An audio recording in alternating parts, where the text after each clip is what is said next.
Madam మీరు ఇక్కడే కూర్చోండి, మీరు నాతో రండి మేడం. సరే తీసుకెళ్ళమ్మా.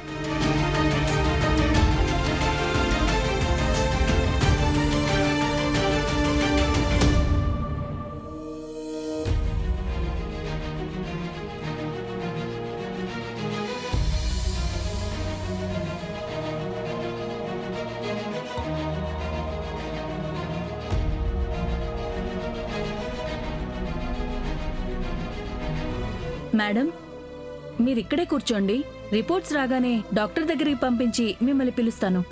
సరే రా అక్క, రా కూర్చో. నువ్వు అనవసరంగా తీసుకునొచ్చా. గ్యాస్ పెయిన్ వచ్చినా గుండెపోటు వచ్చినట్టు కొన్ని హాస్పిటల్స్లో హడావిడి చేస్తారు. టెస్టులతోనే డబ్బులు సంపాదించుకుంటున్నారు. డబ్బుల గురించి ఆలోచించుకక్క, డౌట్ క్లియర్గా తెలిసిపోతుంది కదా. నాకేదో అయిపోయినట్టు ఆ డాక్టర్ మరీ అతి చేస్తోంది.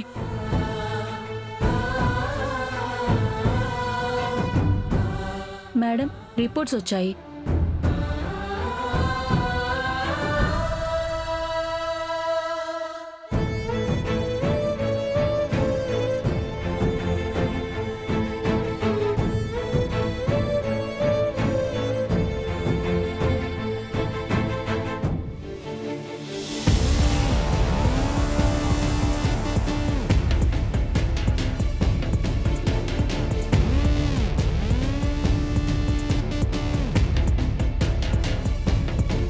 సిస్టర్, ఆనంద గారిని మాత్రమే లోపలికి రమ్మని చెప్పు. ఓకే మేడం, అలాగే.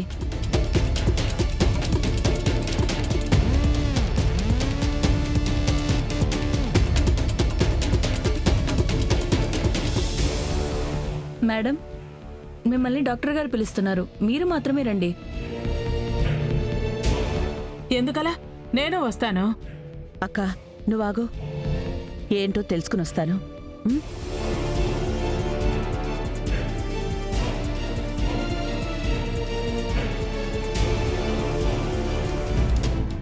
Doctor, everything is all right కదా? అలా ఉండుంటే ఇద్దరిని రమ్మని పిలిచేదాన్ని కదమ్మా. ఏమైంది? ఆమెకి కళ్ళు తిరగడం, నీరసంగా ఉండటం వారం రోజుల నుంచి ఉందంది కదా. కాదు, అది సంవత్సరం నుంచే ఉంది. ప్రాబ్లమా? భయంకరమైన డిసీజ్ ఉంది.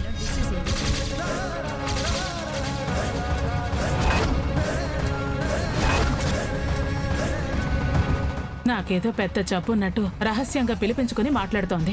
నాకేం ఉండదు. నేను ఎక్కువ కాలం బతకాలి. ఆమె ఎక్కువ కాలం బ్రతకదు.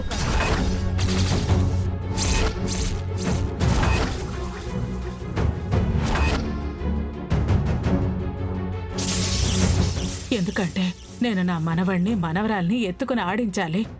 సరైన పిల్లలు కూడా ఆడించాలి. ఆనంద బిజినెస్ లో చూసుకోవాలి. నేను నా కుటుంబాన్ని చూసుకోవాలి.